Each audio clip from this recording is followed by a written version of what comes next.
Namaste and Jai Shri Krishna. Today we would be narrating the pastime of Paush Puthradaa Ekadashi. It is said that if one observes Ekadashi, then one receives entrance to Lord Vishnu's abode. Simply by listening to this Ekadashi katha, one attains the same merit as observing the fast. Please listen attentively. Puthradaa Ekadashi pastime, also known as Paush Shukla Ekadashi. Yudhishthir Maharaj said, "O Lord, you have so nicely explained the glories of Safala Ekadashi, which occurs during the dark fortnight, Krishna Paksh, of the month of Paush, December-January. Now, please be merciful to me and explain the Ekadashi that occurs in the light fortnight, Shukla or Gora Paksh of this month. What is its name and what deity is to be worshipped on that sacred day? O Purushottam, O Rishikesh, please also tell me how you can be pleased on this day." Please hit the like button and subscribe to my channel to encourage more videos like this. Lord Shri Krishna replied, "O King, for the benefit of all humanity, I shall tell you how to observe fasting on Paush Shukla Ekadashi. As I previously explained, everyone should observe the rules and regulations of Ekadashi to the very best of his ability. This injunction also applies to the Ekadashi named Puthradaa, which destroys all sins and elevates one to the spiritual abode. The Supreme Personality of Godhead Sri Narayana, the original personality, is the worshipable deity of this Ekadashi, and for his faithful devotees, he happily fulfills all desires and awards full perfection. Thus, among all the animate and inanimate beings in the three worlds, lower, middle, and higher planetary systems, there is no better personality than Lord Narayana. O King, now I shall narrate to you the history of Puthradaa Ekadashi, which removes all kinds of sins and makes one famous and learned. There was once a kingdom named Bhadravati, which was ruled by King Suketuman. His queen was the famous Shaibya. Because he had no son, he spent a long time in anxiety, thinking, "If I have no son, who will carry on my dynasty?" In this way, the king meditated in a religious attitude for a long time, thinking, "Where should I go? What should I do? How can I get a son?" Putra. King Suketuman could find no happiness anywhere in his kingdom, even in his own palace, and soon he was spending more and more time inside his wife's palace, gloomily thinking only of how he could get a son. Thus, both King Suketuman and Queen Shaibya were in great distress. Even when they offered tarpan, oblations of water, to their forefathers, their mutual misery made them think that it was as undrinkable as boiling water. They thus thought that they would have no descendants to offer them tarpan when they died. The king and queen were especially upset to learn that their forefathers were worried that soon there would be no one to offer them tarpan. After learning of their forefathers' unhappiness, the king and queen became more and more miserable, and neither ministers nor friends nor even loved ones could cheer them up.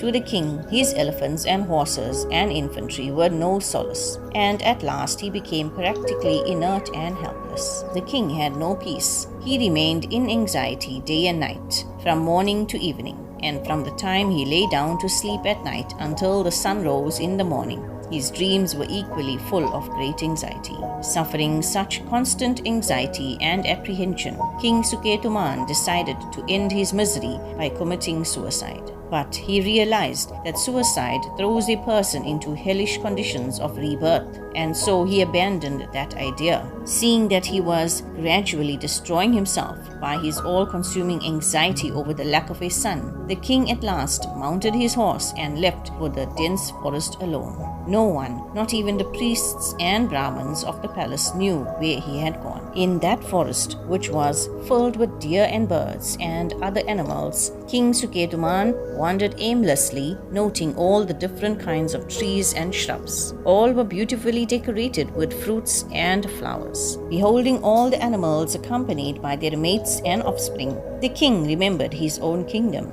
especially his palace elephants, and became so sad that he absent-mindedly wandered into their very midst. Suddenly, the king heard a jackal howl in the distance. Startled, he began wandering about, looking around in all directions. Soon it was midday, and the king started to tire. He was tormented by hunger and thirst also. He thought, what sinful deed could I possibly have done, so that I am now forced to suffer like this with my throat parched and burning? I have pleased the Devas with numerous fire sacrifices and abundant devotional worship. I have given many gifts and delicious sweets in charity to all the worthy Brahmins too, and I have taken care of my subjects as though they were my very own children. Why then am I suffering so? What unknown sins have come to bear fruit and torment me in this dreadful way? Absorbed in these thoughts, King Suketuman struggled forward, and eventually, due to his pious credits, he came upon a beautiful pond that resembled the famous Lake Manasarovar. It was filled with aquatics, including crocodiles and many varieties of fish, and graced with lilies and lotuses. The beautiful lotuses had opened to the sun, and swans, cranes, and ducks swam happily in its waters. Nearby there were many attractive ashrams, where there resided many saints and sages who could fulfill the desires of anyone.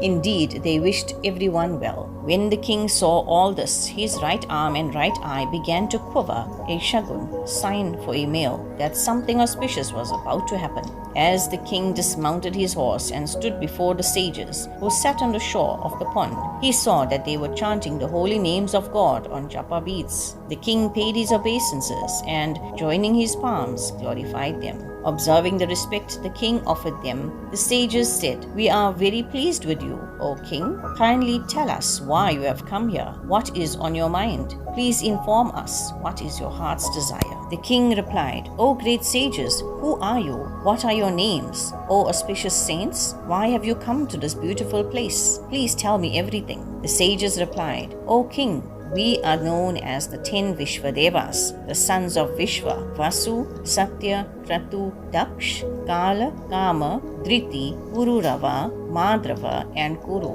We have come here to this lovely pond to bathe. The month of Magh, Madhav Mas, will be here in 5 days, and today is the famous Puthradaa Ekadashi. One who desires a son should strictly observe this particular Ekadashi." The king said, "I have tried so hard to have a son. If you great sages are pleased with me, kindly grant the boon of having a good son, Putra. The very meaning of Putrada," the sages replied, "is giver of a Putra, pious son. So please observe a complete fast on this Ekadashi day. If you do so, then by our blessings and by the mercy of Lord Keshav, surely you will obtain a son." On the advice of the Vishwadevas, the king observed the auspicious fast day of Puthradaa Ekadashi according to all the established rules and regulations, and on the Dvadashi day, after breaking his fast, he paid obeisances again and again to all of them. Soon after, Suketuman returned to his palace and united with his queen. Queen Shebya became pregnant, and exactly as the Vishwadevas had predicted, a bright-faced, beautiful son was born to them. In due course of time, he became famous as a heroic prince, and the king gladly pleased his noble son by making him his successor.